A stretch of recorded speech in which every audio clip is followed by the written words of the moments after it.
For the past 14 years, advocates and community agencies have been trying to reverse the state cuts in coverage for dental care. Along with pushing for more access to that care for adults, the coalition has also been trying to increase public awareness. More recently, Healthcare for All has taken the campaign to another level with the launch of an oral health integration program.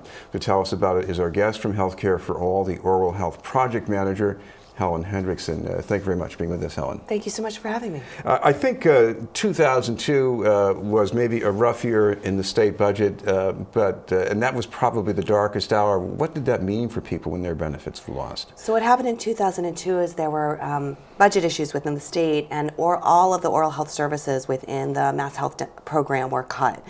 So that left thousands of residents of Massachusetts with no access to dental care. And that started Healthcare for All's work with oral health. We started the Oral Health Advocacy Task Force, joining with other community advocates who really saw the need and the importance of oral health care for the most vulnerable population, those on Mass Health. And that we really see and recognize that oral health is part of overall health. So oral health shouldn't be an optional service, just like you wouldn't cut treatment for heart disease if there were budget issues. You shouldn't be cutting wholesale dental services. Well, apart from many people maybe having more problems with their teeth, the people who had the most serious problems, if they were desperate enough, what would they do? Go to an emergency room?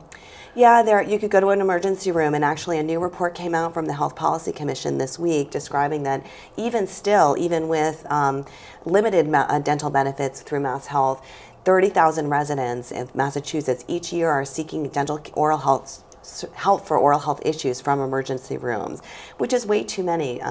Not only is that the most expensive care, but when you go to an emergency room for oral health issues, you actually can't solve most of those oral health issues. You get ibuprofen or antibiotics, and actually a number of people can get opioids at the emergency room to deal with oral health pain, but no treatment for the underlying issues. And one important thing to know about oral health disease is that the vast majority, almost all oral health disease is preventable. So you really want to get people into treatment before they're in pain and keep them out of the emergency room, give them access to dentists and dental insurance. What about those visits to the dental office? Because if you're not going there for a crisis, what's the big deal?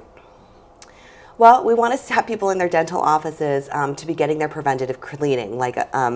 Because oral health is totally preventable, you want your dentist to be looking at your teeth, cleaning your teeth, and finding issues before they become a significant problem. We also see that we really want to see oral health integrated into medical care so that there's a continuum between your dentist and your doctor. So we know there's a significant population that actually sees a dentist regularly instead of a doctor, and not a doctor.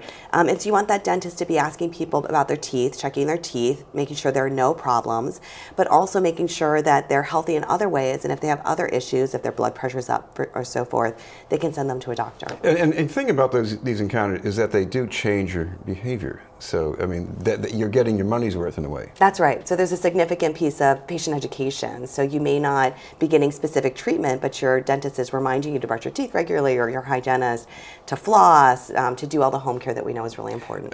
When you're talking about dental care for adults, which is what this program is focusing on, I have to think that there are other things that are important besides the health, because you have people who have to go to work or look for a job, and yes, you can extract a tooth that was infected or something, but on the other hand, if you don't look right, it's not going to help you. That's a really important point, that oral health care is really tied to employment and self-esteem. And so when people's teeth are not feeling good or not looking good, it's very hard to get a job, and it's very hard to feel good about yourself.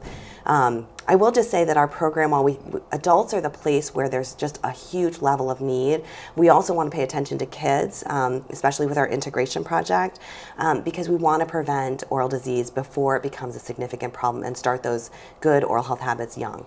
So how does the integration project change that exposure to care from what it's been recently? So our hope with the integration project is to make really big systemic reforms. So we're shooting big on this. We're taking some of the state's recent activity, developing accountable care organizations, which are groups of providers that will really focus on patient-centered, prevention-focused care with incentives to really keep people healthy rather than just provide treatment. And we want to extend that to dental care. Use this big reform opportunity to both create connection between the oral health community and the physical health community so that there's not such a distinct difference between them, that your doctor is asking about, your physical doctor is talking about your oral health, your dentist is asking you about your physical health, but also to create payment reform so that the dentist is actually able to focus on keeping you healthy rather than just performing treatments. I guess it also means more places where you can go to get the care, too, maybe. Yes, yeah, exactly. So we definitely need more opportunities for people to access care. And one of the things that we're really thinking about is creating new opportunities for dentists and dental care to go into people's into the settings where people are. So one of the big barriers for people is getting to the dentist, getting into the office, taking time off from work, getting that child care, and so forth. And then there's a huge population that's homebound or is in nursing homes or in residential facilities. So we're really excited about a new dental hygiene practitioner bill that Senator Chandler introduced as a Senate amendment to the Senate budget that will create a new level of practitioner, something much like the nurse practitioners would be developed in the for the dental care side. And those practitioners would be able to go into, say, residential care facilities for people with developmental disabilities, for the elderly, and really treat people where they are. Well, meeting people where they are, it also means being culturally appropriate, speaking certain languages, speaking the idiom that they can connect with. Exactly. You're going to be able to make that available to more people. So that's the hope. Again, with the dental hygiene practitioner bill, we see this mid-level provider as really being able to be pulled out of the community, being able to represent the communities they're from, and expand expand dental practices to really serve people better. Of course, another goal here is to raise public awareness. How would you do that in ways that it hasn't been done? What we're really hoping to do is raise public awareness largely through the change in the delivery system itself, so that we know that kids especially, but adults, see their primary care physicians fairly frequently, and we want those primary care physicians to be helping people to recognize the importance of oral health, that's a huge missed opportunity. And similarly, there's a set of especially adult men who are seeing dentists regularly, but not necessarily seeing their medical provider regularly. We want those dentists to be helping those patients, those people, to take care of physical health issues that might be creeping up. So a lot of our focus right now, at least, is on changing the care delivery system to use that as a vehicle for really educating patients about their oral health needs. And finally, is there anything we can say, at least, about the outlook for getting enough funding, whether it's public funding or insurers to come into play here? So Chapter 224 was passed in Massachusetts, which creates the necessity to create these accountable care organizations. We see the accountable care organizations as the vehicle for this major transformation in the delivery system for oral health care. And those wheels are in motion. And so the state is moving forward with that, and they're applying for federal funds to support that work. And so finally, we're really hopeful. If people want some more information, you've got a Healthcare for All website they can check out? Exactly. They should go to www.hcfama.org.